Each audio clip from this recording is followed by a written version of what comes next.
tous. La suite des récits d'apparition du Christ nous ramène en ce mercredi à l'évangile de Saint Jean au chapitre 21, au tout début du chapitre 21. Et dans ce début de chapitre, nous voyons le récit de cette apparition galiléenne, cette fois, au bord du lac de Tibériade, où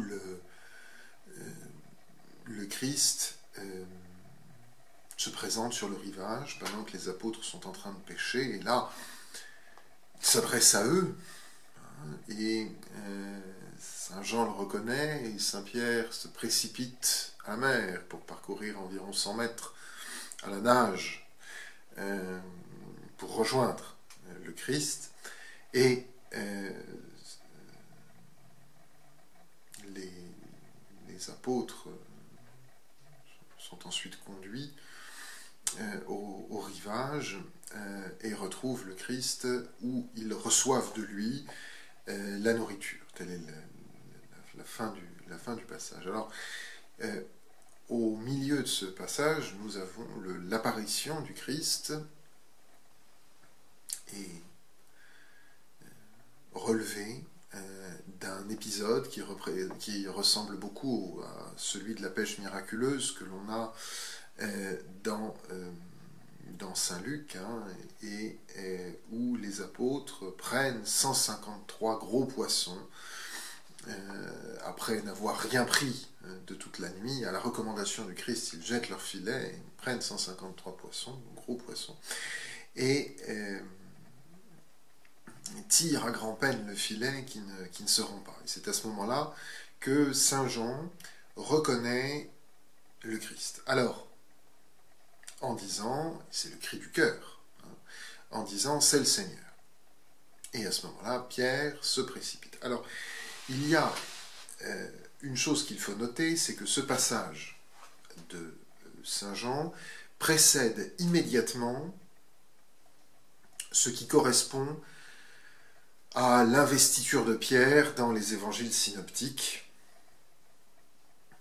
c'est-à-dire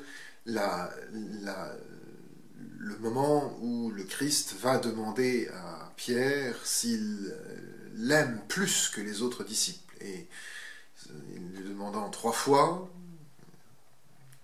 et obtenant 3 fois une réponse positive, il lui confie la charge de paître le troupeau, c'est-à-dire d'être à la tête du troupeau, et lui annonce également que son ministère se terminera par le martyre. Et la tradition a vu là-dedans, en tout cas une partie de l'exégèse, et soutient ce que la tradition a vu là-dedans, qui est la déclaration donc de cette primauté de Pierre. Et cela rejaillit sur les éléments du passage que nous lisons aujourd'hui, donc ce récit d'apparition au bord du lac de Tibériade, où Saint Pierre joue un rôle moteur.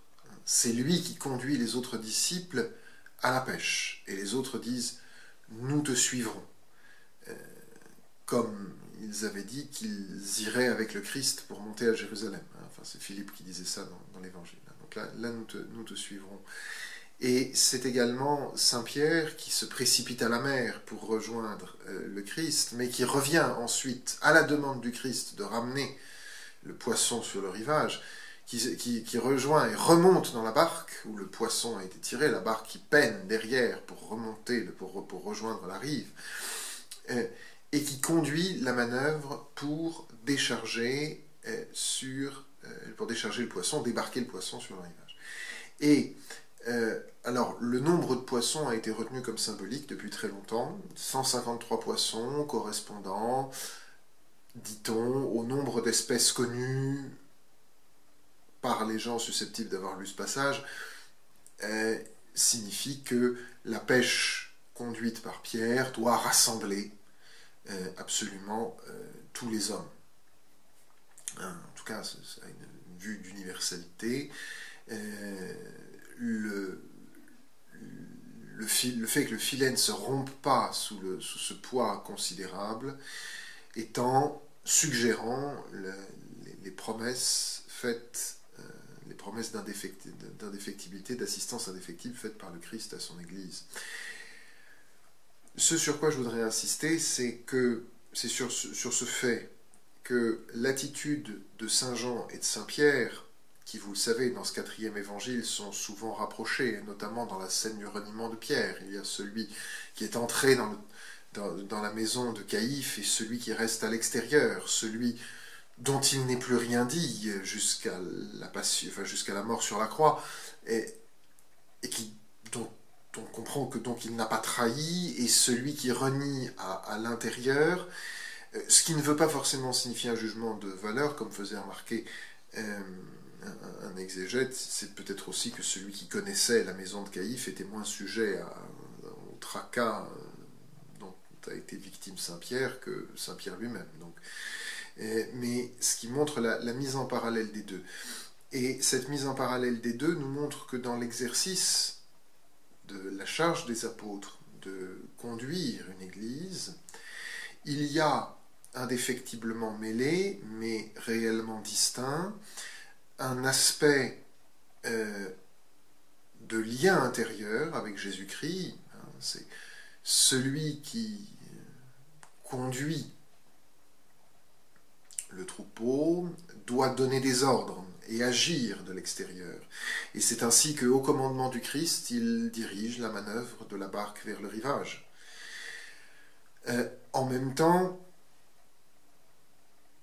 Saint Jean apparaît quant à lui animé d'une grâce qui implique une plus grande proximité de cœur avec le Seigneur. C'est au moment de la pêche miraculeuse, l'équivalent de cette pêche miraculeuse de Saint Luc, c'est lui qui dit « c'est le Seigneur ».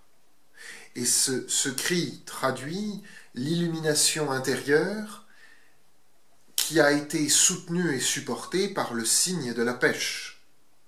Et à ce moment-là, autre aspect, Saint Pierre intervient pour se précipiter lui-même et ensuite diriger la manœuvre de retour de la barque. Il y a donc, et cela est important, dans la structure de l'Église qui nous est suggérée à travers ce récit d'apparition, le lien fondamental avec la personne de Jésus-Christ. Et on le voit, les disciples sont heureux de sa résurrection. Et les questions qui seront posées à Pierre après, c'est « Pierre, m'aimes-tu plus que ceci ?» Il y a un aspect d'intimité avec le Seigneur. En même temps, c'est la vue du Seigneur qui commande le gouvernement de l'Église. Et cette passion pour le Seigneur, qui s'appuie sur la présence de son humanité, sa personne, et les choses vues et entendues par lui, se concentre dans ce cercle des apôtres, et à partir de là, vont rayonner sur l'ensemble de l'Église. C'est-à-dire qu'il y a dans la structure de l'Église à la fois le commandement à l'ensemble des membres qui repose sur la proximité avec le Seigneur, et il y a d'autre part l'union avec le Seigneur qui repose sur des choses vues et entendues, des choses concrètes, des choses de l'ordre extérieur, pourrait-on dire, mais qui correspond en même temps à une animation intérieure. Et là, je voudrais signaler que ce passage de l'Évangile selon saint Jean prend la suite des premiers récits d'apparition. Et dans ces premiers récits d'apparition, mais nous aurons sans doute l'occasion d'y revenir, dans l'Évangile selon saint Jean, il est manifeste qu'il y a toute une discussion de la pénétration du regard sur les faits, sur les choses qui sont données extérieurement, et que cette pénétration du regard est mise en relation avec une croissance intérieure dans l'acte de foi, dans cet acte de foi en tant qu'il relève de la sainteté, de la grâce sanctifiante. Et donc, c'est l'unité de ces deux aspects dans le gouvernement, la réunion, si vous voulez, de ces deux aspects bien distincts dans le gouvernement de l'Église que nous donne aujourd'hui de contempler l'Évangile et qui, là encore, fait résonner un aspect des sacrements que les baptisés viennent de recevoir, baptisés qui ont reçu également la première communion, et qui se trouvent nourris de l'intérieur selon la foi et les pratiques reçues des apôtres, et par-delà, à travers les apôtres, de Jésus-Christ, Verbe de Dieu, incarné et ressuscité.